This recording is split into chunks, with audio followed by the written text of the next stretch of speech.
Another spiritual science sloth talk. Spiritual science as social activism and self-initiation.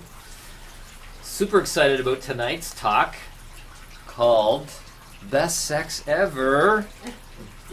How Tantra can turn you into a god-goddess. How Tantra can turn you into a god-goddess. And notice the title is not can turn you into a god or goddess, but I'm coining a new term. I think I'm coining a new term. A god-goddess. That is a type of being that encompasses godhood and goddesshood. And the reason I want to start off with that is to put this on the highest level possible. That Tantra is not simply about having the best sex ever, although that's where the path could lead. But why? Why is that? Is it based on techniques and things like that? Or is it about where you pivot from? Pivoting from the highest point possible, the place where godhood and goddesshood join together in unity. And I'll be referencing a book this evening that's used as a text in the Spiritual Boot Camp, which Laura Story and I are co-directors, and Laura will be sharing some ideas this evening as well. But this book, Jewel in the Lotus, is a classic in tantric literature. And I love it because it very much combines Eastern and Western perspectives and brings in a lot of the ideas of Western psychology, spiritual psychotherapy. And I'm just going to start off with a passage from Jewel in the Lotus that says, finding a balance and union between your own internal Shiva and Shakti is your ultimate task. The ultimate task. So there's the ultimate task of Tantra, is to find a balance and union between your internal Shiva and Shakti, representing the god and the goddess. Some therapists encourage women to become more feminine and men more masculine, assuming that increasing the polarity will improve a relationship. The tantric approach is to expand, not to become more polarized. Either male or female energy by itself is pathological. Whoa, what a statement. Male or female energy by itself is pathological. Sick. We must attain an internal balance. Only when we have mastered both energies and manifest them comfortably can we be appropriate to the moment.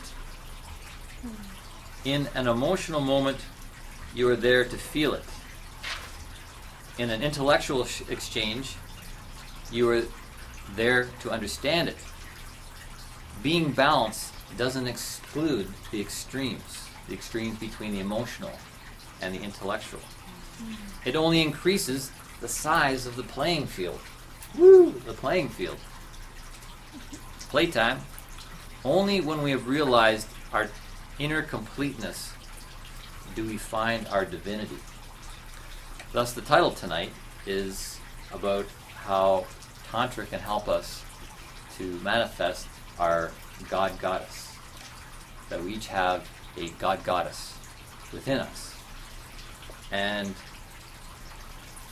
one of the awareness exercises in Jewel in the Lotus, this is a great book because it teaches theory, it teaches technique, and it teaches lots of practices.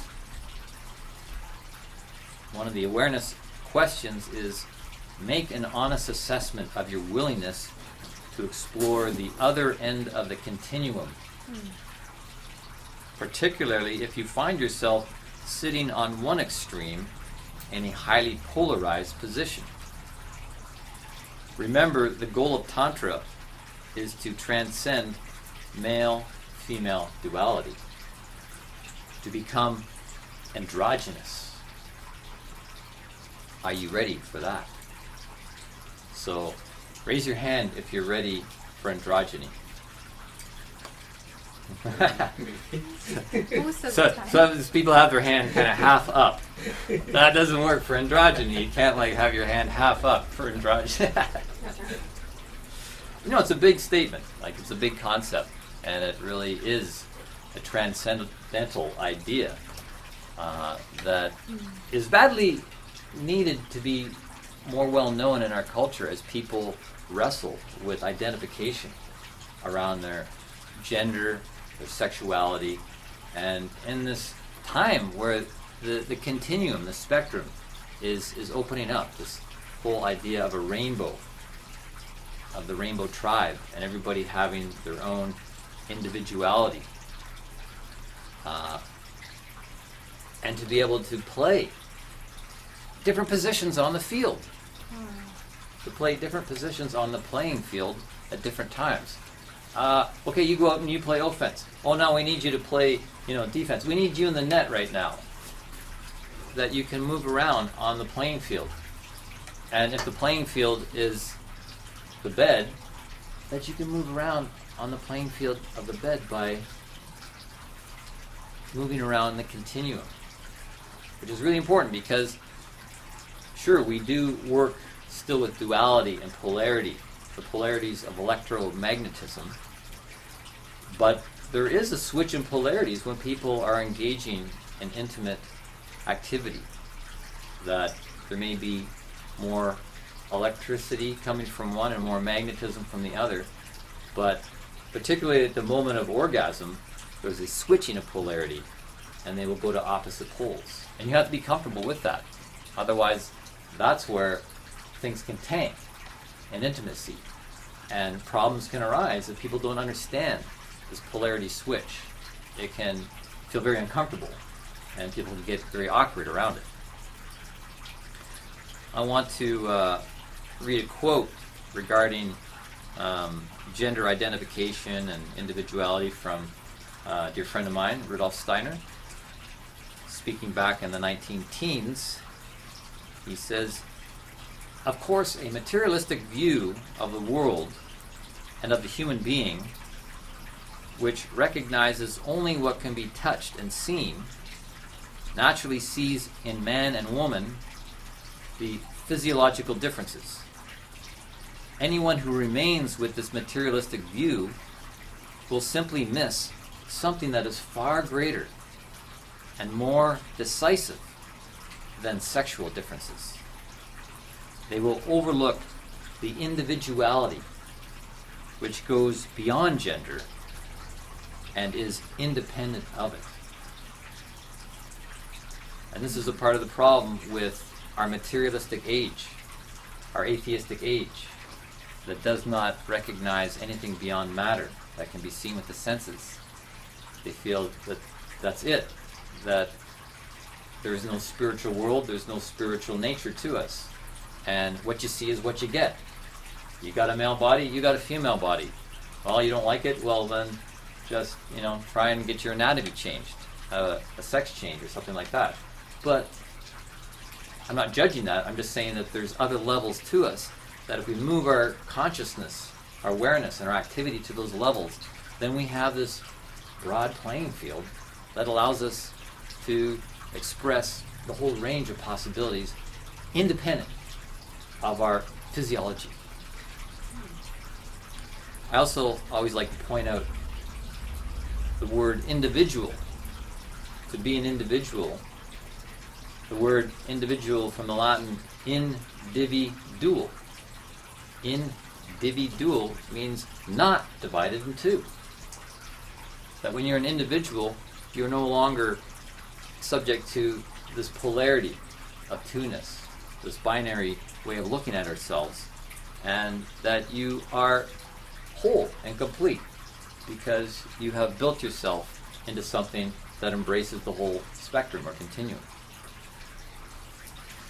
So this is important because if you look around, to be quite frank, society's kind of fucked up. When it comes to this sexual stuff, society's not only fucked up, but I like to think that it's fucked down. Society is fucked down because we're looking down and back too much. Our vision is really, limited down on our body and our physicality and our historicity of the past. So that's making us fucked down as well as fucked up. And it really makes us have to identify love as something that's physical. Because that's the way Western science really portrays things. Like everything's coming out as a physical manifestation of your physical body, your brain, your heart, and whatnot. And so we have thrown love in with sexuality when really they need to be looked at as separate things. And I'll have another quote here from Rudolf Steiner, who says, although it is possible to join sex to love, they're intrinsically unrelated. Sexuality can accompany love, but has nothing to do with its pure original nature. And the pure original nature of love is spiritual. It's not physical. Sexuality is physical. It's animalistic. Physical sex is what animals do. And so if you look at it in that context, that's connected to our physical animal nature and instincts. Now, if we open up and expand our sense of things and realize, there's a part of us that's transcendental and transgendered and androgynous that connects us to a divine plane where love is this pure original nature that gave birth to everything, then we can stand in the middle as being part animal and part God goddess and do the work of bringing them together. And this is really what Tantra is about. Tantra literally means to weave together all dualities that are presented in life to us. Not only the duality of a man and a woman or just two people, but the duality of the spiritual world and the physical world, the divine realm and the earthly, animal, plant, mineral realm. So tonight we will be referencing some of the classic texts like Jewel in the Lotus. So some of the descriptions being given will be more with the tone of being heteronormative, because that's just the way things have been historically, describing these practices, such as in the Kama Sutra. I have a copy of the Kama Sutra there that it's all heteronormative. But as I said at the beginning, we're really needing to expand the playing field and look beyond our physical anatomy as the determinants of our relationships. So I just wanted to qualify that at the beginning, that some of these things will be in the male, female, masculine, feminine polarity, but they can all be applied in new and creative ways, which is very exciting, because people are finding love, a spiritual thing, not a physical thing, with someone that might have the same physical anatomy. And this is just pure creativity. This is pure creativity happening that is, of course, causing disruption in our society, but maybe that's a good thing. Maybe we need to, as we saw back in the 60s caused this disruption from what was known as the fossilizing 50s. The 50s were very rigid and puritanical in some ways. This fossilizing 50s got broken open with the hippie movement of the 60s. So this being a talk on Tantra, and Tantra being out of the Eastern perspective, and Tantra more than any other form of yoga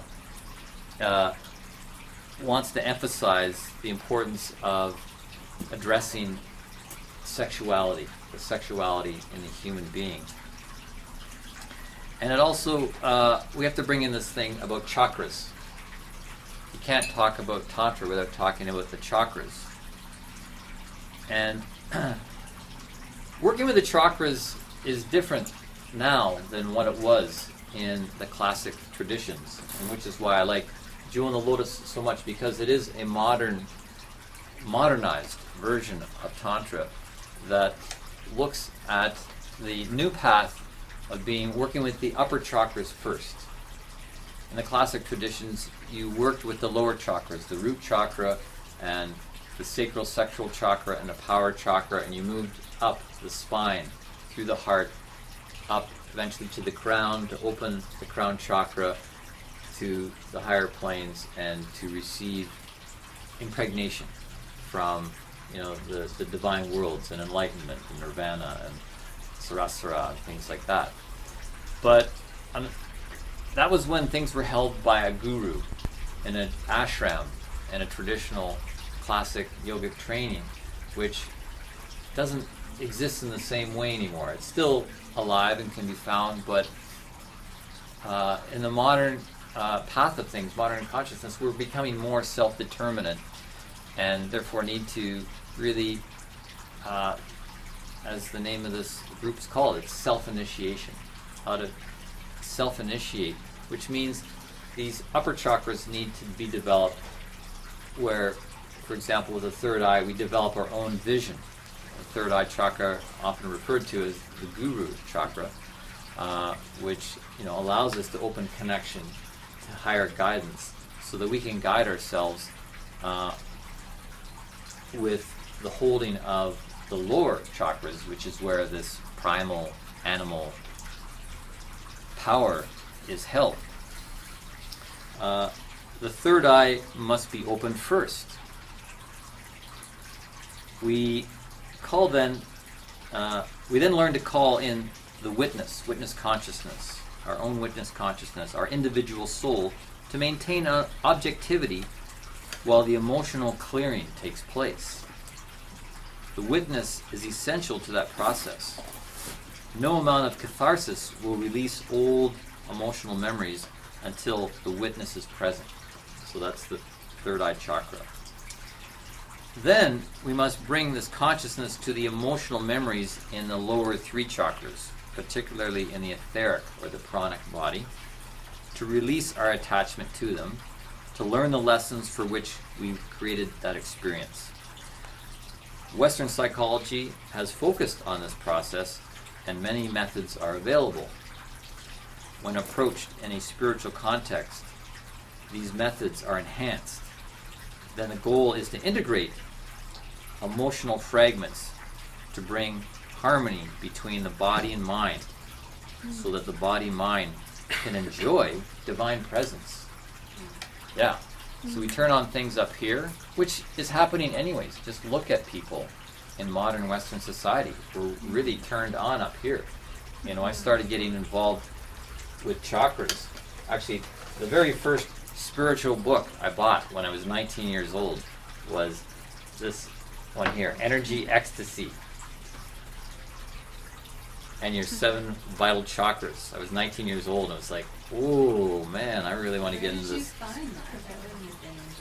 I think I found it in a bookstore on Yonge Street, It's like I just like hungry searching, and it has these really cool paintings for each of the chakras, and that started me on my interest in chakras, a lifelong interest.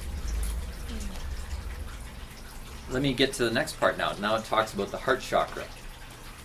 We're looking at the sequence. If you open the anahata, the heart chakra, before the primal emotional material is cleared, the lower chakras, you are setting yourself up for heartbreak. As long as you still have an emotional charge on the opposite sex parent, any partner you choose will be someone who reminds me of that parent. An attempt to get from your partner what you didn't get from the parent to complete that relationship. Like marrying your mother, marrying your father. You don't see the partner, only your projection of the parent. Such an attachment is built on illusion and usually falls apart. But if your heart is open, you would love that illusion unconditionally, and the breakup could be devastating. Once the heart is open, your capacity for real love and joy expands dramatically. Your divine essence can enter this physical temple, and you become a radiant being. That's the good side. When the heart is developed in the right order, after the processing has been done, then it becomes a temple of your God-Goddess. That's really where the tantric marriage takes place, within the heart. All dualities meet resolution within the heart.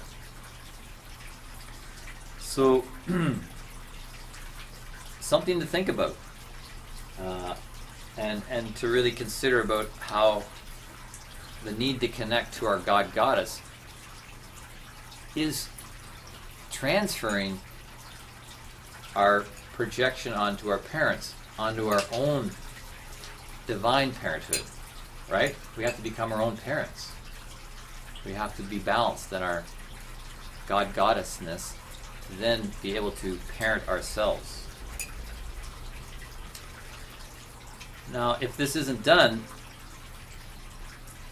and we really have not turned on the upper chakras, and we begin to act out with unresolved psychospiritual material through our lower chakras, this can be very injurious to us.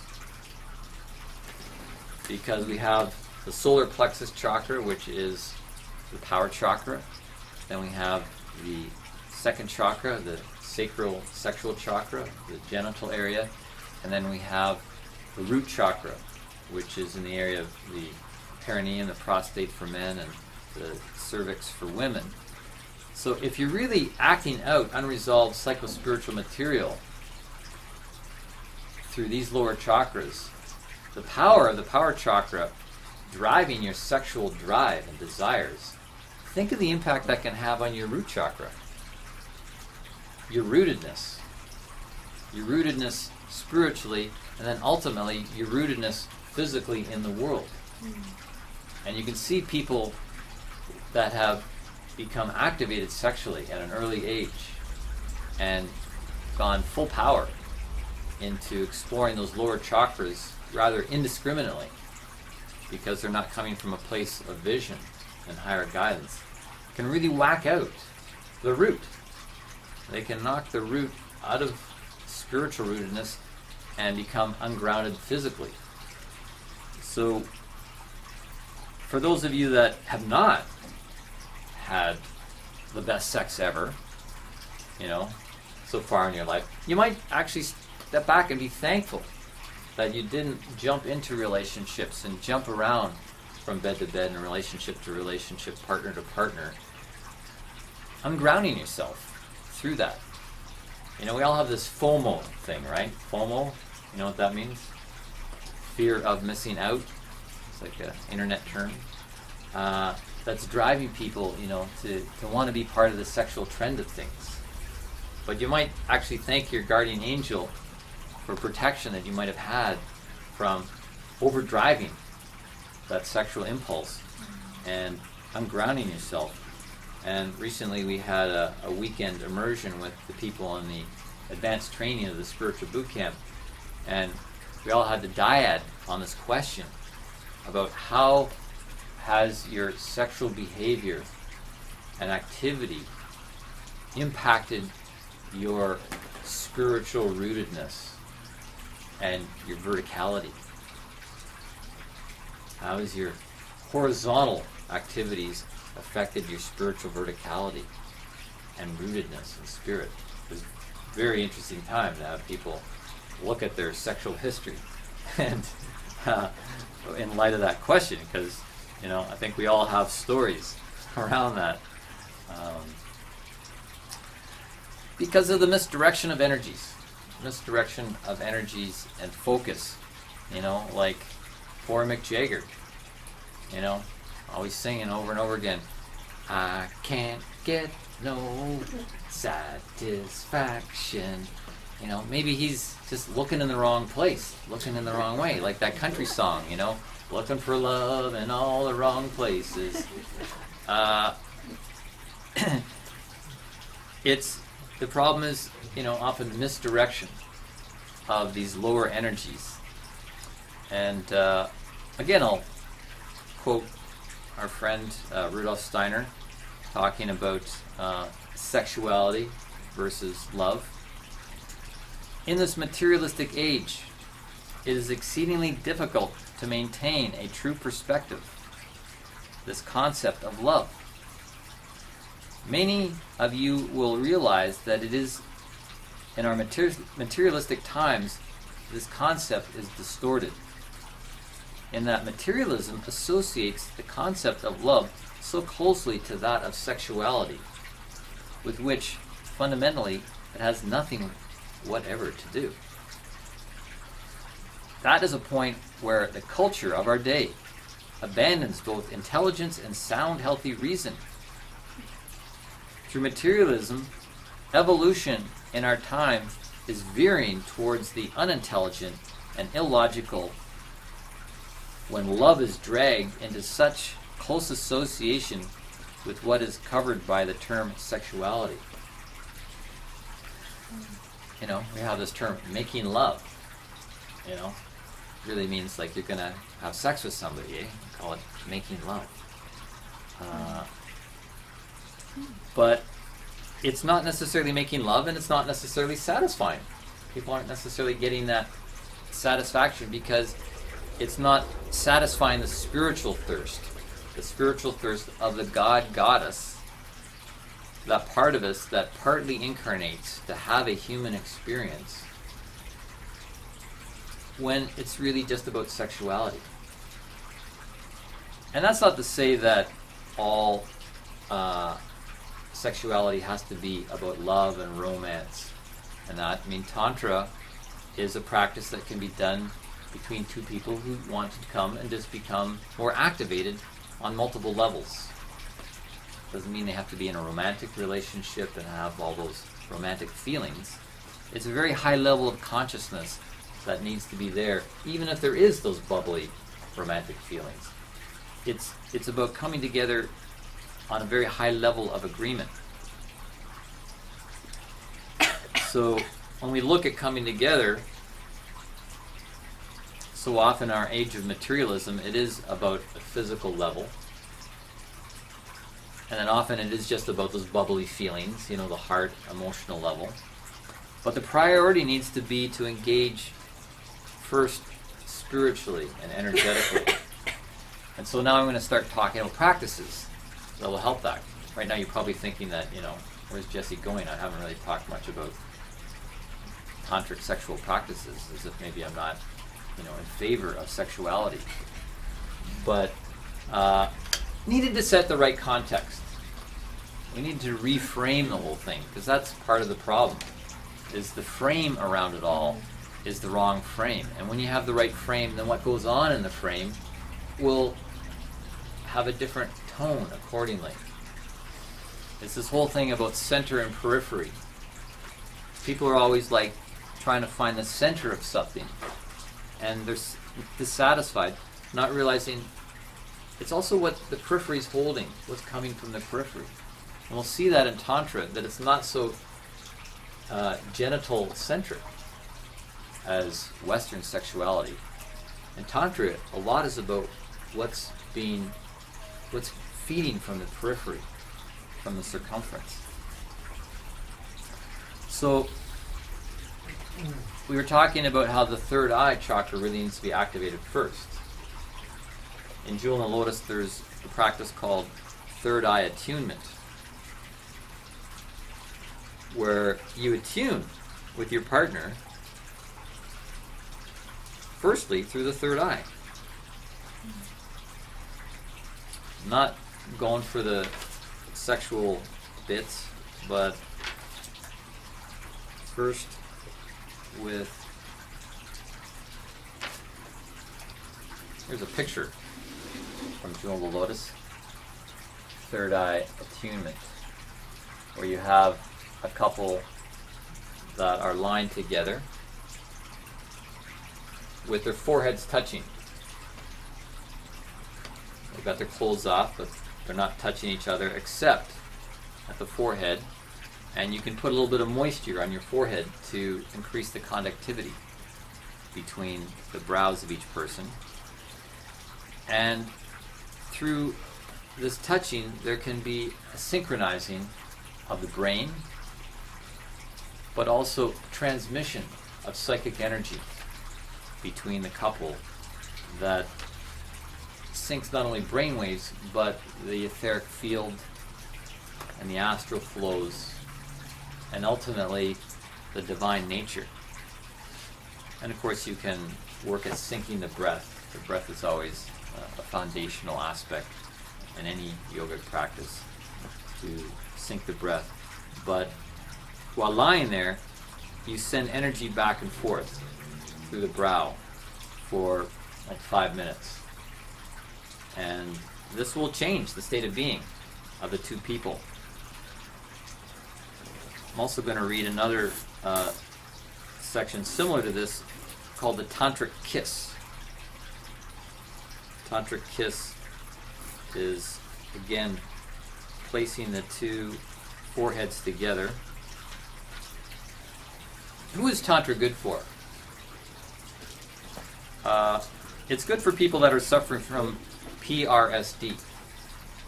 PRSD, you've heard of PTSD, post-traumatic stress disorder. PRSD is post-romantic stress disorder. People that want to move on from the old ways of being, the game, right? And move out of the outdated, hackneyed, stereotyped romantic ideas to something that really is based on pure love, which is conscious. Pure love is going to be conscious, whereas romance is often unconscious and just an acting out of things in an unconscious way. It's for those who want to bring their spirituality into something that's practical and pragmatic rather than a dogmatic type of spirituality, because there's a lot of action involved in Tantra.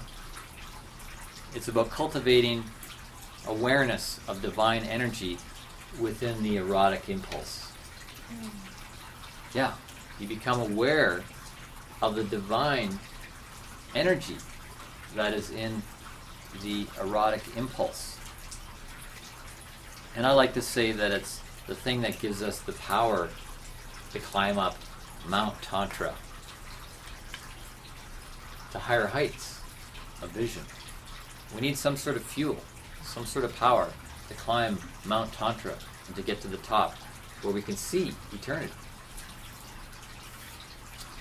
Now there's 5 steps in Tantra awakening as laid out by the people that have put these books together. There's Jewel and the Lotus, and then there's a sequel to this book called Tantric Bliss. And they say the first step is to strengthen and purify the physical body, the physical foundations. And that would include your environment too, the periphery. Not just the center, but the periphery needs to be cleaned and strengthened and fortified. The second step is to strengthen and purify the mind, or the soul, the place of our inner life. You know, what do you got in the cupboards and the drawers of your inner life? Got to clean that stuff out, because when you activate with Tantra, either on your own, through solo Tantra, or with a partner, the stuff is going to come up. This is what they're saying. The reason we need to start to go top down. So we need to clean house. Diet and all of these things become increasingly important when you put your entire being on the line through tantric activation. The third step then is to awaken sexual energy. this deep force within ourselves that is connected to Kundalini. Kundalini being the evolutionary force of everything. Kundalini is the willpower of the universe, and Kundalini is the key to transformation. So we begin to awaken and tap into that power, and that involves sexual arousal, sexual awakening on the tantric path. And then the fourth step is learning how to ride that dragon, how to tame it in a way, and harness it and transmute it so that it becomes something usable for other purposes, including energizing our higher chakras. We activate our higher chakras to allow ourselves to go down, and then what we bring up will bring more juice to our higher chakras, including the very fine higher chakras above the head that are on very high frequencies. They become activated, and that's when we can really ascend to higher planes of awareness and enjoyment and bliss. And when we do that, then again we bring down from higher planes down into our mind and into our body what's known as samadhi or samasara or nirvana. All the ideals of every religion to go to the higher echelons of consciousness, the top of Mount Tantra. So that's the fifth step, is to just be with that. Once we've done all the doing in the first four steps, then to just be and enjoy that pure love that we can have because we have worked with the animal and the sexual and the material. And this goes along with the Taoist idea of the three treasures, which I'll just mention briefly. The Taoists talk about the three treasures, the first being the Jing, the sexual fluids, which contain sexual essence. That's basic to life, because that will procreate life. And out of that sexual essence we draw life energy, the Qi. The Qi comes out of the Jing. We know Qi, same thing as prana. It's a life force that holds the physical body, helps the physical body to be sustained and healthy. But then we can choose to consciously transform Qi and use it to produce Shen. And Shen means consciousness or spirit. We consciously can produce consciousness by taking the essence from the Jing to the Qi to Shen. And that is a step that we're working on in Tantra, to actually produce spirit in a way. Everything came from spirit and lives in now the sexual essence. Now out of that we can transmute back to spirit. It's all alchemical. So I think we should talk a bit more about some of the practical stuff. And Laura, or Story, my partner in crime, Tantra partner, co-director of the Spiritual Boot Camp, is going to talk about the Kama-marmas and some other juicy things to help further you on your tantric explorations. So, the Kama-marmas, those are considered our erogenous zones. And we have, according to the ancient traditions, kind of three main zones, which have a lot of centers within them, don't get me wrong. So we have a primary zone, a secondary zone, and a tertiary zone. And, well, Does anyone have any guesses of what the primary zones, what would constitute a primary zone? Think of stimulating your sexual energy. What would you consider a primary zone? Anyone? Hair follicles. Maybe for some, sure. Any takers? Oh, well, I'm glad you guys are here. Oh my gosh. You're at the right. The vagina would be Sure, yeah. Yeah. Genitals, okay. What are some others? lips. Aha, yes. Both kinds of lips, yes. The lips and tongue. And the breasts. Yeah, those are really considered the main zones. And then we get into the secondary zones. What do we think? Any guess? The earlobes. Tertiary. Yeah. With the neck. Mm-hmm. Yeah. Yeah, the neck helps. Pardon? Would that be secondary or tertiary? Secondary. Yeah, that helps open the heart, the throat chakra. Mm-hmm. Any other guesses with the secondary?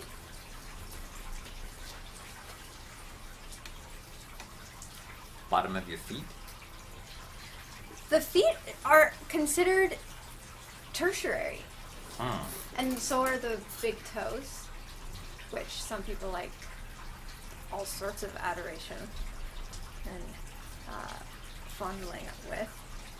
But a couple other secondary zones that would consist of the sacrum. So this is the square, or the triangular section of our spine there at the back. That would be part of the secondary zone where the coccygeal gland lives under there. And then there's also the gluteal folds. Does anyone know what those are? Right, the spot between the buttocks and the leg, where they meet. That's actually a zone for generating sexual energy. Mm-hmm. Another one is the back of the thighs. And it's said that when touched softly, one can reach an orgasmic state. And then let's go over some of the tertiary zones. As Adam mentioned, we have the ears, there's the nostrils, the anus, the soles of the feet, like Jesse mentioned, the navel. So actually the belly region can be a tertiary sexual zone. Mm-hmm. The palm of the hand. And these are all things I'm sure we've done. Like you're sitting with a partner at a movie and you just kind of start touching their hand lightly. Come on, we all know about that one. Or the side of the hand, you kind of like rub gently up and down. It's like, it feels good. That's the way to show affection to our partners, especially when we're trying to court them, let's say. It can feel good in other parts of your body, having your hand touched. Yeah, Mm-hmm. absolutely. Yeah, we go secondary, then primary, then tertiary. Apparently the tertiaries don't actually get activated until the secondary and primary zones are on board. So I kind of think of it like, going past go or something, when you have your game. It's like you don't get to reach the next level until certain other zones are on board. And that's certainly true. I can speak from personal experience. For instance, the cervix, before any type of arousal, is really quite sensitive, and any kind of stimulation or touch is painful. However, after stimulation, it can be arousing to have slight, light touch, like a very light touch on the cervix. Same thing is true with the clitoris. Before arousal, highly sensitive. In fact, some women don't even like any touch of the clitoris before sexual arousal. But afterwards, it is, one of our main zones. just play with your own earlobe and see if you can feel any tingling elsewhere in your body. Because we're talking about the nadis. The nadis, or the meridians as is known in Chinese medicine, are these energy currents that, or energy flows that run through the subtle bodies, the etheric and the astral body.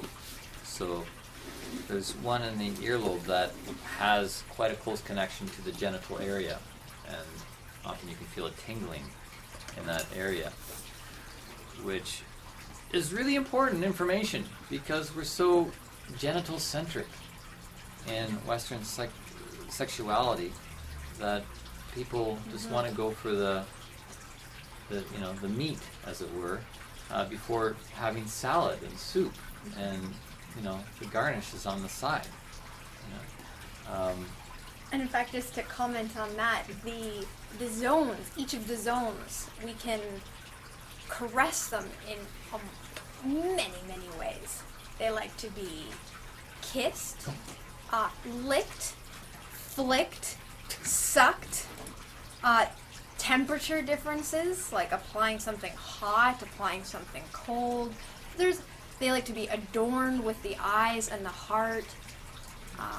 There's all sorts of ways we can work with the zones that may or may not even include physical contact. I'd like to talk a little bit about masturbation, if I may. Okay. Seems like everybody's on board with that. Or actually, self-pleasuring. Self-pleasuring is really the preferred term over masturbation. And the reason we want to talk about this is because if you don't know your own body, how can you really expect a partner to be able to satisfy you and work with your own body? Because we do need to coach each other on the things that turn us on, the things that work for us, and the things that don't work for us. And self-pleasuring is part of the tantric path. Well, there's really, in some ways, two branches to the tantric path. There's the right-hand path, which is solo, working with tantric practices on your own that do involve arousal of sexual energy. And then the left-hand path is working with a partner. So the right-hand path, it is the path of working with self-pleasuring. And the reason I say that is the preferred term over masturbation, because the word masturbation etymologically was coined meaning like manu, hand, or manual, and stupare, which means to defile or dishonor, and is related to stupor, or to be stunned or stupefied, or to be made stupid through this manual working upon oneself, which there is some truth to that in the sense that when people ejaculate, there is kind of this stupefaction, or kind of in a stupor after that, or semi-comatose as a result of our ejaculation, largely because of what is held in the ejaculate for men. The substance in semen is a very it's more than highly concentrated. It's unlike any other fluid in the body. It's not a hormone, it's not blood, it's not saliva, it's not urine, it's none of these things from the humors. It's a substance that is going to produce another human being. Think of that. It's substance that will reproduce you, another human being. So it's a seed. And as with any seed, it has potential energy, a concentration of potential energy in it. And if you look at any seed clairvoyantly, you can see around it the energy. You can see colors and a cloud of potential energy that's there. So when a person ejaculates and the semen comes out, that potential energy is outside of the body. And there's a depletion of energy, and it's going to take all the systems quite a bit of effort to replenish that energy. So that's why, we can feel stupefied afterwards from masturbating. And there's various views on the subject of masturbation. As a matter of fact, back in 1994, the Surgeon General of the United States, Jocelyn Elders, was fired from her job for making a comment before our UN Council that suggested that masturbation should be taught, that it would be alright to teach this in schools and publicly. So the UN Council was not too happy about this, and the United States government fired her over her views on masturbation. And of course, masturbation is a double-edged sword, because it can become an addictive thing. It is so powerful. It is, the pleasure of it and so forth can become an addictive thing, and we see that both with men and women. Through internet porn and vibrators and things like this, it can become a lustful addiction, taking people down a very dark hole. But it's also known that manual stimulation of sexual organs produces a more profound orgasm than copulation through coitus. That more intense pleasure can be felt through manual stimulation with the hands. And so masturbation of oneself or masturbation of another person will heighten sexual enjoyment. It's also well documented that infants in the womb touch themselves and rub themselves and play with themselves in the womb, which I thought very interesting. There's something going on, even at that point. I'm not sure if it's a need for stimulation or if there's actually something going on in the mind of the infant within the womb. I guess we'll never know if it's something going on in the mind. But on that subject, I want to introduce a technique, a self-pleasuring technique from this book, The Sexual Practices of the Kadoshka. Kadoshka, it is a compilation of sexual practices gathered from indigenous people, from primarily in the Western Hemisphere, in North America and South America, indigenous tribes, gathered by the author to give another angle on this whole thing of sexuality, kind of from pre-Christian eras. Christian era, of course, brought in quite strict and in some ways puritanical view of sexuality, but these Kadoshka practices are before then, and so the one practice I wanted to share is working with the 4 chakras from the bottom up. It's called self-pleasuring exercise, quite simply. And she recommends that you begin self-pleasuring in your favorite way to stimulate sexual energies. And first step is then to focus your awareness on the first chakra. That would be the root chakra. So as the sexual energy arises, you breathe that energy into the first chakra to get the first chakra to open and activate and expand, so that it becomes feeling like it's full, like a cup. And you can imagine it filling up and expanding as you do that. And then you continue this practice of self-pleasuring and pull the energy up into the second chakra, which is the sexual chakra. And again, you imagine it expanding, being filled up like a flower in a way, because these chakras are considered these lotus blossoms that open and begin to spin. And with the breath and the imagination, you get that to expand. Likewise with the third chakra, the belly chakra, the power chakra. And then finally, you bring it up to the heart, so that you have the heart chakra opening and expanding. And this is really the focus of this practice, is to awaken the heart. So when you have the heart chakra activated, you imagine a loop between it and the root. So you're circulating energy between the heart and the root chakra, with the ones in between also being activated, and you bring yourself to the brink of orgasm, but you stop short of having that orgasm, and then you start over again with the looping of the energy from the root to the heart expanding. And you do this 3 times, coming to the brink of orgasm, and then finally you can surrender. You surrender to it, sweet surrender. You can let it go, and at that point you've built up so much energy through the practice that the heart is just going to radiate with warmth and light that will fill the entire body. It will radiate beyond you.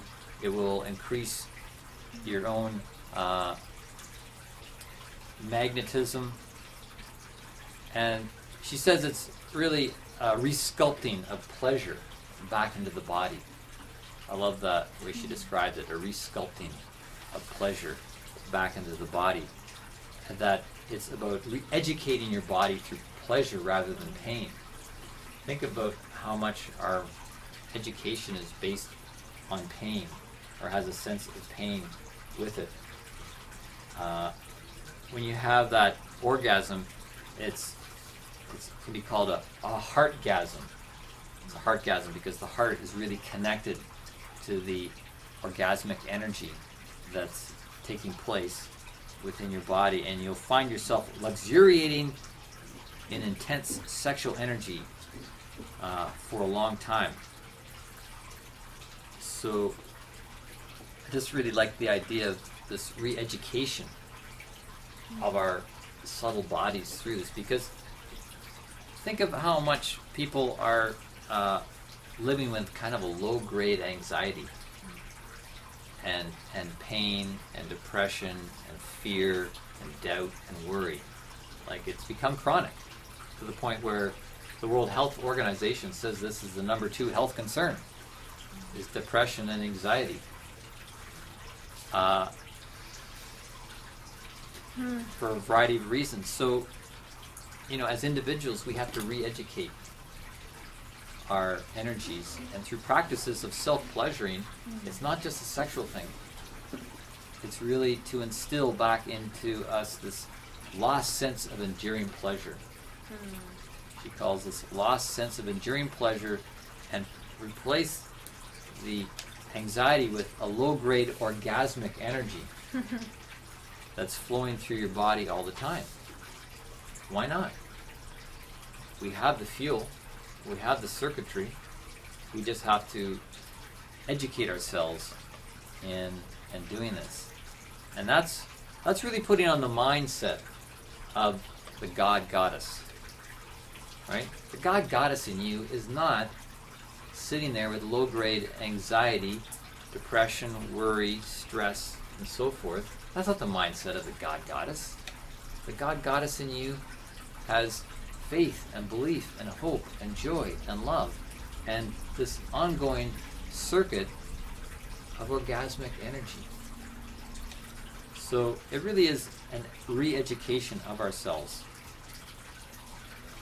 There's a practice from Jewel and the Lotus we can all do, and then we're going to take a little break before we come back and look at a few other things. But this is called the Yoni Mudra. The Yoni refers to the female womb, the vagina, and so the Yoni Mudra is really about a practice that we enter into the cosmic womb. The cosmic womb. It's a mystical experience. This practice is to induce a mystical experience because it involves sensory deprivation, where you cover all your senses, you plug all the holes of your senses and enter into the darkness of the cosmic womb and to a place of tranquility where, if you get good at this, practicing it daily for 5 to 15 minutes, you can experience psychedelic states quite easily. And hear the nada, which is the divine music of the cosmos, because we shut off the world of the senses, the outer realm, and we tune into the inner realm. So to do this, I'll demonstrate it, and we can all do it before taking a break. You're going to plug your ears with your thumbs. You're going to put your forefingers over the bottom of your eyelids to keep your eyes closed. Your middle fingers are going to close off your nostrils, so you're only going to open them up to get more air, because if you're doing this for 15 minutes, obviously you're not going to plug your nostrils for 15 minutes, unless you're Wim Hof. You hold it on the inhale. Yes, you hold your breath on the inhale. And then the ring fingers on the top lip and the baby fingers on the bottom lip. And so, yeah, you want to give that a try? See where you go? Alright, so thumbs in the ears, cover the eyes, nose, and mouth. Take a nice deep breath, and we'll see you in a minute. So one of the reasons I wanted to show that practice is because you can use it while engaging intimately. One partner can be doing that while they're engaged sexually.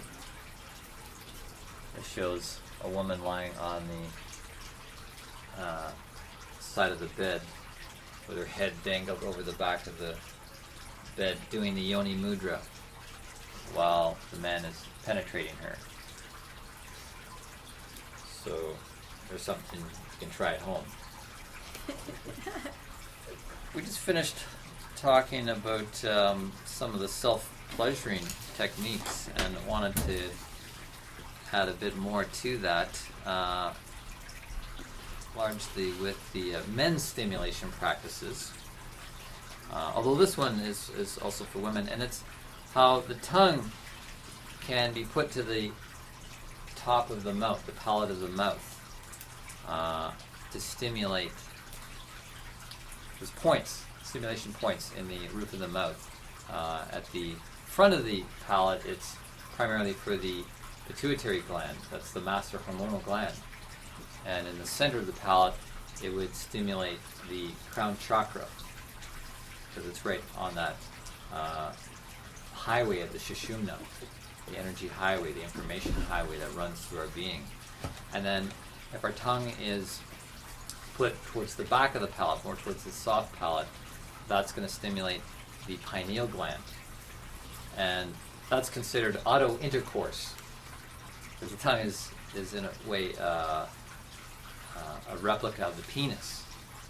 And so by putting it back into the throat, that's considered a form of intercourse happening in the head that will stimulate things in a nice way. So I thought, as an exercise, I'd have everybody see how far you can stick your tongue back into your throat and see how that feels.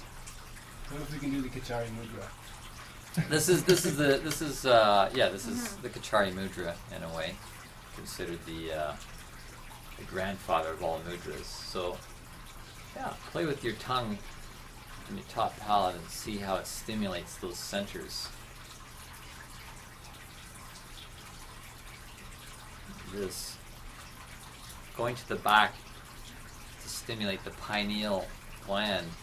The pineal gland is considered really the touching in point of Shiva, the masculine force within the Shiva-Shakti equation.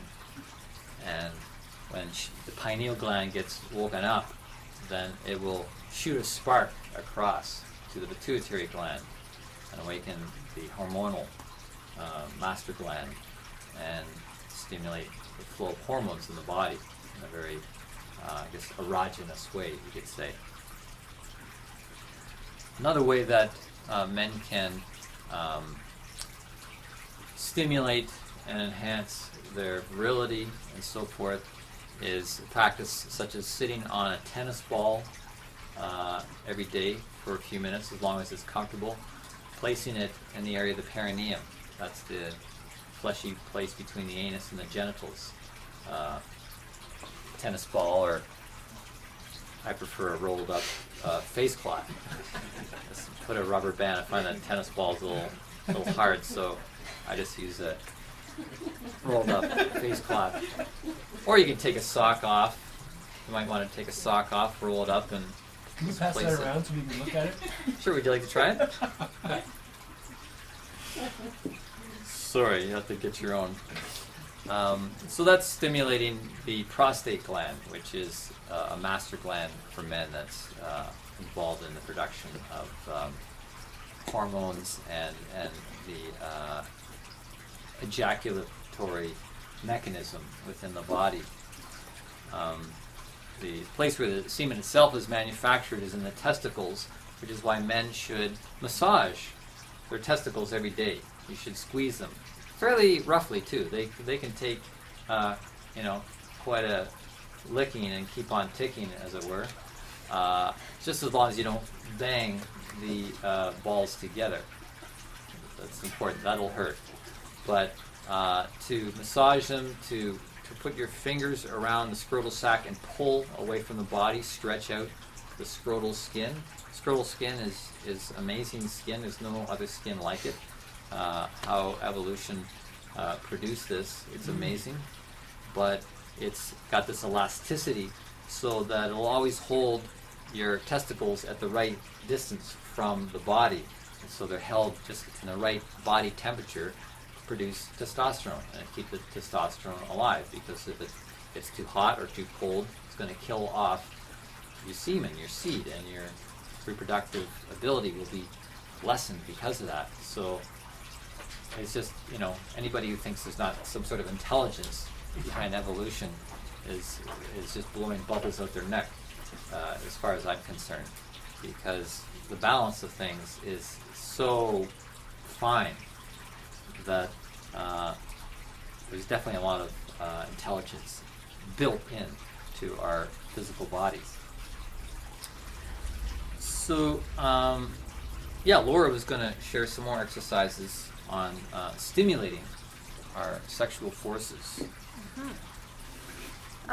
So similar for the female anatomy, we can place our heel at the clitoris, which I actually like to call the precious pearl. In fact, there's names for all of the, we've reclaimed quite a bit of the names. The G spot, that's actually called the sacred spot. The clitoris is the sacred pearl, and the deep vaginal canal we call the celestial palace. Yeah. So Go there. you have to know the password. I forgot my password to the Celestial Palace. Oh. Secondary, primary, tertiary. Oh, Usually that's the password. Secondary, primary, tertiary. I'm in. That's a good start, anyway. So yeah, the sacred, the external precious pearl can be stimulated similarly to the perineum, which we can also have something at our perineum. The perineum can be stimulated more as a tertiary zone for women, it seems, from research that I've explored and research of others. It is a zone that can come on board, but after some time, kind of like the cervix, maybe not. So the precious pearl, placing a heel, having contact, having pressure on this zone throughout the day, very healing, and can support this low-grade cosmic orgasmic energy that we're looking for in our tantric union, our everyday low-grade orgasmic energy. So just to continue with this primary zone of the lips and tongue, Jesse mentioned how we can activate certain circuitry within ourselves by placing the tongue on the roof of the mouth. Different zones pertain to different areas of our, mostly in the third eye and crown area. So taking that practice and working at it with a partner, we have, well, first off, the lips and the tongue in and of themselves are part of the primary zone. So they hold quite a bit of sexual energy and can contribute to healing wounds within the body. It's been said that you can engage only with the tongue and lips for hours and have orgasms and ejaculations. So this is like a seriously overlooked zone, and I think has been dumbed down to the point where it's like, what are you doing with your tongue? You know, so it's about getting tongue literate and lip literate. And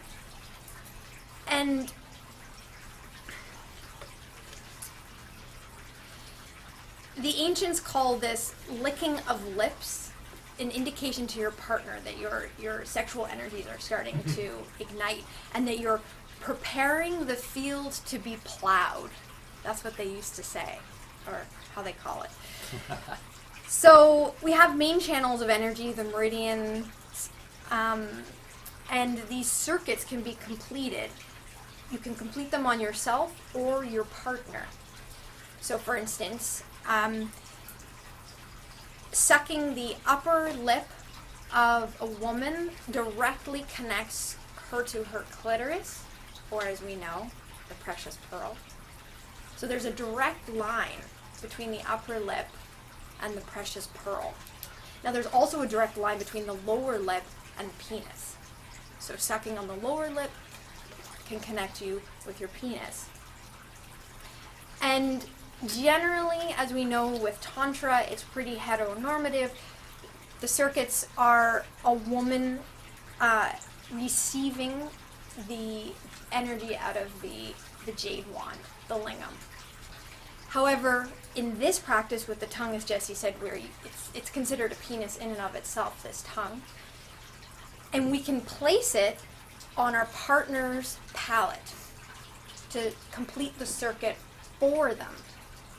And by directly placing our tongue into our partner's mouth, particularly the spot right behind the teeth, it can send orgasmic energy to the penis. Like, it's an instantaneous connection and circuit that we're completing. This gives the opportunity for the male to receive her penis. So often the male is in a giving position, especially from the jade wand, and now there's a reverse of energy that's taking place. And this is so huge. It really shows me Tantra is not heteronormative. For a number of reasons, but this is just another example of this. So that your partner gets to drink the cosmic energy and get a rush to their own genitals. Should we go into the Aswini? Sure. So I'm going to lead us through a practice. It's called the Aswini Mudra. The benefits of this, again, you can do it as a solo path or in a partnership. And we're incorporating bandhas, so energy locks and seals. This is at the anal sphincter and the high vaginal muscles. So we have bandhas, energy locks. We actually have the capacity to contract many muscles of our pelvic floor. Generally, we don't even know what's what down there. It's kind of like saying, like, okay, move your middle toe. We're like, what? How the heck do we do that, right? So we're starting to become pelvic literate too with these sexercises. Exercises. So we'll engage with this anal lock, high vaginal lock, as well as a chin lock. So this is another sphincter, our mouth. And we will engage these locks, which help produce a containment or a cauldron or a container around the energy that we're generating in our lower chakras. And then once we release this lock, the energy travels up the spine and heals wounds along its path. It's very healing. So we're able to use this potent sexual energy that we've created with the Aswini Mudra, with working with our bandhas, and support the entire system with it. It's like, yes, please. Sign me up. So I will just show us, I'll just demonstrate first what it looks like, and then we can do it together. Because we do small rhythmical pulsations of the root high vaginal lock. So they're small but rapid. The book says 2 per second. Most of us, that's like, what? So, I mean, 1 per second? Maybe? We'll try that. And remember, a pulsation is a contraction and relaxation. And the relaxation is just as important as the contraction. And that's another key thing about Tantra, is we're engaging our will, and then we go into surrender. Then we release. Very important to be able to fully release. As Jesse was saying, we're highly stressed, kind of low-grade anxiety. That relaxation is, that's the icing on the cake for that. That's the remedy. So we'll do quite rhythmical root high vaginal contractions while we inhale. We'll inhale a third of our breath with 10 pulsations. Another third, 10 more pulsations. The last third, 10 more pulsations. Then we hold the entire time, and we apply the chin lock. So we'll just drop the chin down, and we're creating a seal between these two sections, right? We've totally created a cauldron, pressuring this energy. And then when we can hold no longer, we take a sniff of air through our nose, and we exhale through our nose, feeling the energy rise up to heal our wounds. And we'll continue this. All right? Any questions before we start? Feeling good? All right. So sitting in a nice comfortable position, again, hopefully you can have your precious pearl activated and the perineum with pressure. Either sticking a cushion under there, or your heel or your sock, something to apply pressure to this sacred zone. And let us just do a preparatory inhale together. And fully exhaling. And let's begin. 1/3, 10 pulsations. Another third, 10 more pulsations. Last third, 10 more pulsations. Root high vaginal muscles. On the end, hold it. Drop the chin. Holding the breath, holding the lock. High vaginal muscles, anus, and the throat. When you can hold no longer, you lift the chin, relax everything, take a sniff, and exhale through the nose. Feeling the energy rise. So this you can do by yourself to stimulate and activate your sexual energy safely. You can also do this with your partner. Even with penetration, this is a great exercise. Yeah. Yeah, while engaged. That contraction will create an energy flow between Shakti and Shiva and complete that circuit. But it's also just a good way to start the day by yourself, to get that pump going and send cerebral spinal fluid up your spine to your brain, which is really the physical basis of Kundalini. So thanks, Laura. We've just finished covering some stimulation practices. Now we should talk a bit about delay techniques. How to delay orgasm. How to hold it back. Two things you don't want to do. You don't want to be thinking of somewhere else or something else or someone else to delay orgasm. That's not really the best technique. Because then you're not present with your partner. If your mind is on something else, like your grandmother's funeral or the stock market crash or whatever, you want to be present. So you want to be present. Really, you want to occupy your mind with how can you serve that other person better? What can you be doing to feed into their presence, their state of being?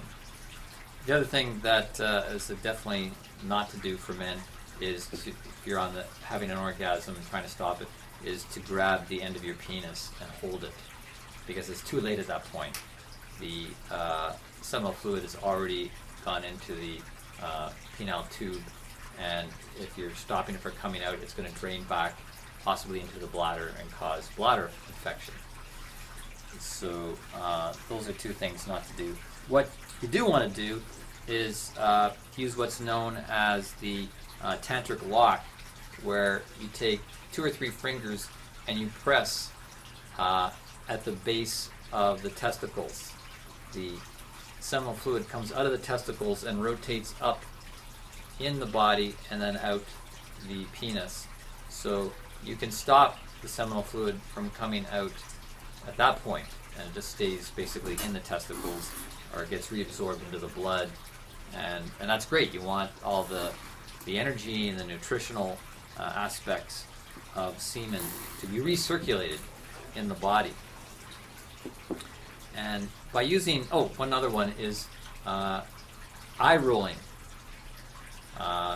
where if you are feeling like the energy's built up too high, then either for men or women, it's usually, technique's usually more for men, but you rotate your eyes in a counterclockwise motion. So that would be counterclockwise from my perspective. Spinning counterclockwise sends energy out. When you go clockwise, it brings energy in. So what you want to do is dissipate energy out by rotating the eyes like this. It brings it up and sends it out through the head. Also, testicle pulling. To pull the testicles away from the body will diffuse energy away from the genitals. This is what the problem is, that there's too much of an energetic charge in the genitals. So, as we know, the testicles pull in towards the body, especially right around the time of ejaculation. It's like they cock themselves, if I can use that term, by pulling in and then firing it out. So if you pull them out before orgasm, either yourself or your partner can, depending on the position, reach there and put fingers around the scrotal sac and pull it away gently, which can not only delay orgasm but feel quite pleasant at the same time. And the reason we want to do this is to delay the orgasm so you can go to higher and higher peaks up Mount Tantra. In normal sexuality, there's a couple of charts here in the book that are kind of funny that show that, normal sexual cycle that lasts 5 to 10 minutes, there's the excitement stage, and then it kind of plateaus into this, there's the arousal stage, and then plateaus into this excitement, and then you have this quick orgasm, and then plummets again. That's the first chart. Whereas with the tantric sexual cycle, it has that arousal stage, and then it kind of peaks, but then it can subside a bit as you delay and you ease off, and then it can go up to another level and subside another level. And so you get higher states of arousal, which means you're going to have a higher state of orgasm when you do have the orgasm, but it also means you're going to have a higher state of consciousness, which is the objective, is to alter your consciousness through this kind of work. You're going to get to a higher state of consciousness the more you can prolong this cycle and keep going higher and higher. And the duration, instead of 5 to 10 minutes, can be 2-3 hours. It's the thing with the Tantra, it takes time, it takes commitment, it takes really learning this, practicing it, and giving it time. So in a way it kind of becomes a hobby, like instead of like gardening or making model cars, you do Tantra with yourself or with someone. So it's like a hobby, a healthy hobby. A couple other things here on working is speed, the pacing of things.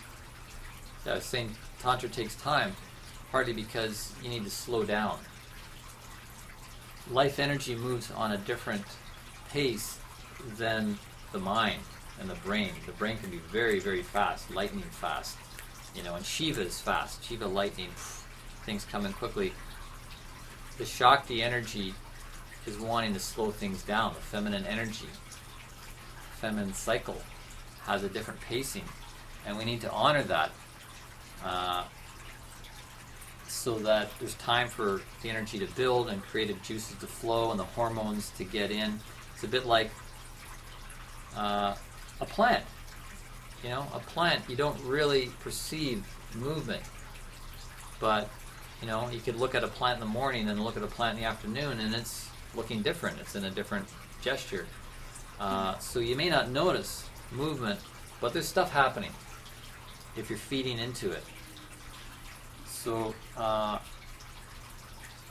you want to slow things down, which I really like. I really like the idea of slowing things down. Matter of fact, I wrote a song a number of years ago. I actually used to write musicals. That was my gig. Was I wrote musicals. I wrote like 6 or 7 different full-length musicals, and one was called the Sexy Song Contest, and it was this kind of a stage contest in the world-famous Oyster Lounge, and Miss Oyster was the judge, and there was a number of different male contestants came out, and they all had to do their song. They came out and they had one song and see if they could get Ms. Oyster to open up. And so one of these characters has a song called Just Undress Real Slow. And his character name was His Royal Hipness, Lord Peacock. And he was kind of a combination between Isaac Hayes and Barry White. And in fact, I performed this role myself. And it was like 10 guys. It was a cast of about 15 people. We had like a 7-piece band, and we did it part of the Fringe Festival at the back of the Brunswick House back in like 2004. And so I played the role of His Royal Hipness, Lord Peacock. I'm not as tall as Isaac Hayes, and I'm not as wide as Barry White, but I could do a voice like that. So I'm gonna read the words to this song called Just Undress Real Slow.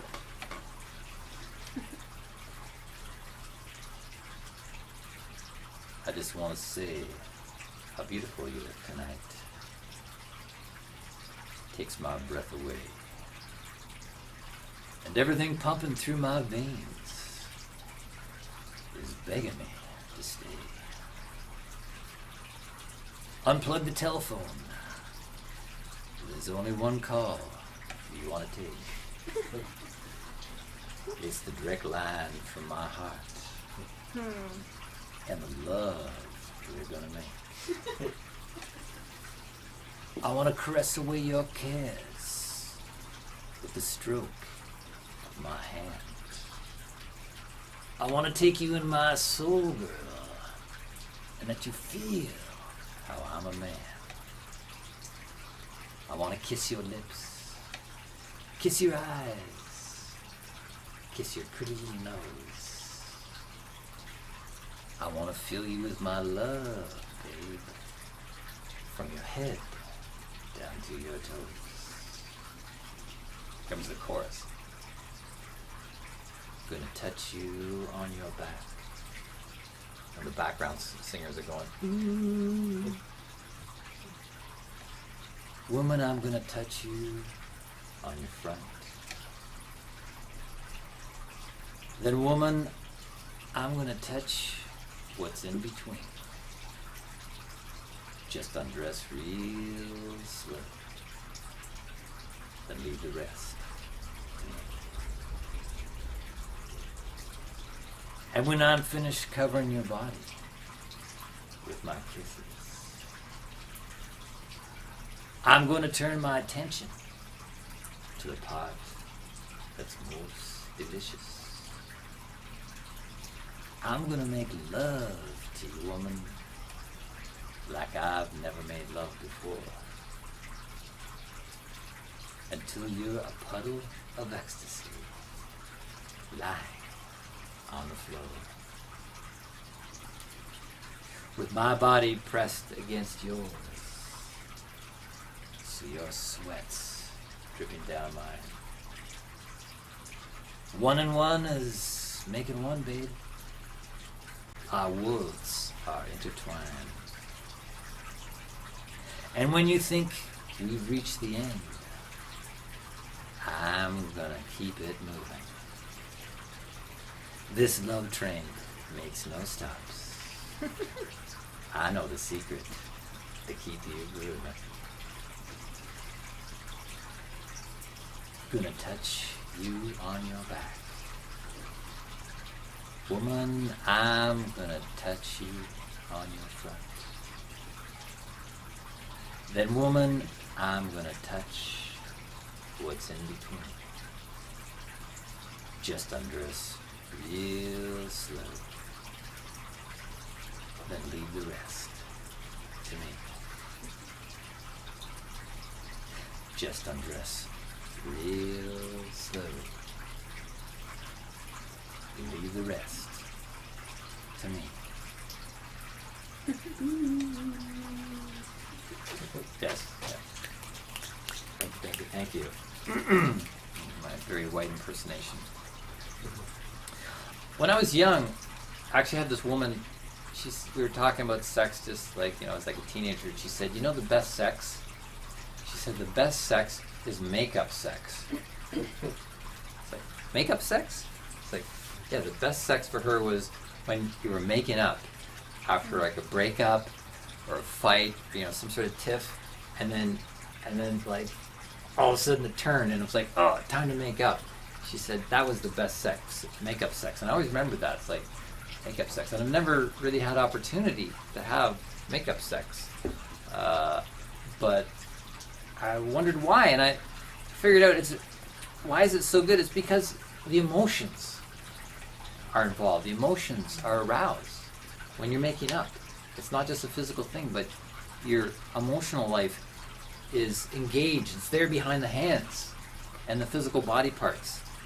And that emotion really drives it to another level, which is why, we don't need to be looking for make-up sex. We just need to find the ways to engage our emotional life in doing that. And that's why the whole idea of embracing your God Goddess makes it a story. It takes it to that mythological level where, yeah, you're a God Goddess and you are engaging with another God Goddess. And that should foster those emotions that are going to really bring the electromagnetic forces into full play. And lots of warmth. And another point is that there's 3 kinds of warmth. There's not just the physical warmth that we're generating through touch and that, but there's the soul warmth. There needs to be soul warmth in the space. There needs to be soul warmth in your heart. There needs to be soul warmth in the environment, setting up the environment properly. And then that's going to invite spiritual warmth. That's what's going to allow the electromagnetic forces to really work powerfully. Just winding this down now. An interesting to consider is Cupid's Poison Arrow.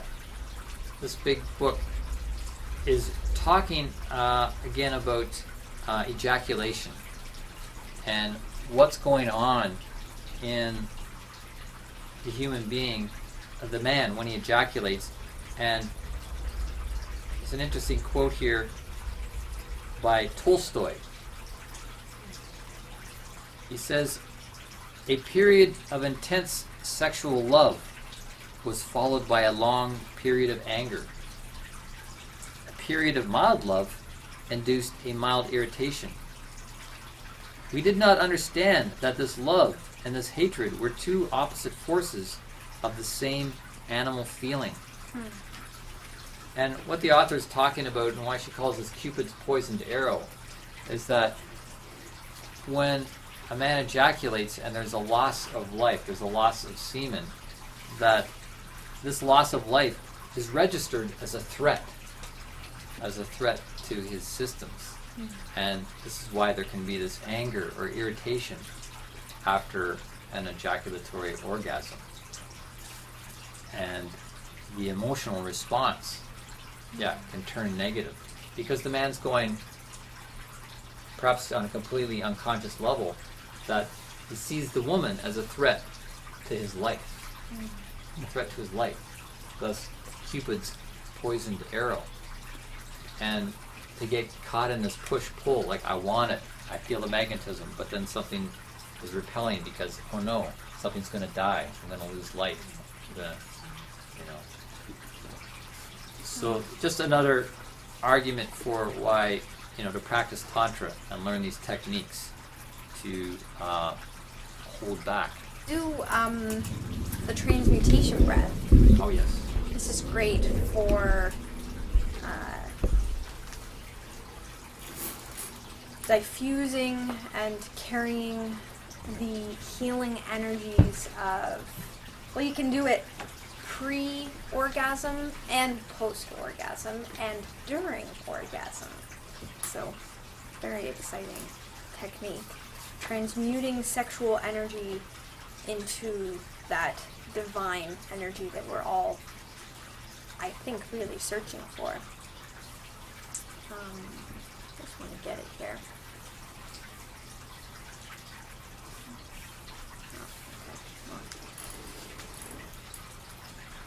We will engage with a root lock again, so the anal sphincter, high vaginal sphincter.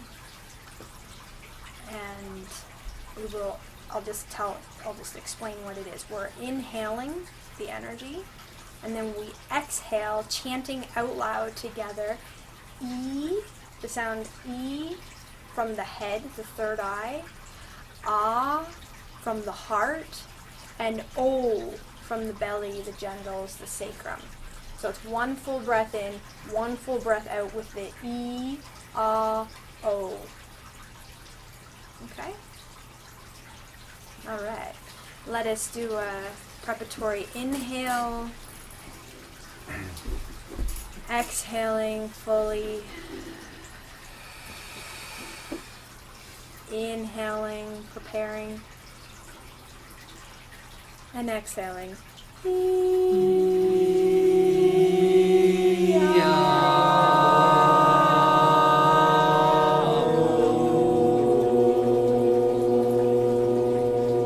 Engage with the root lock.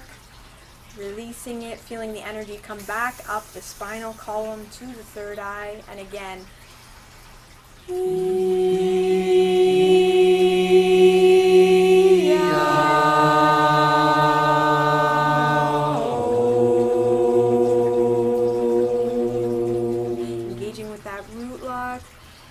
Releasing it, feeling the energy come back up as you inhale. Last time.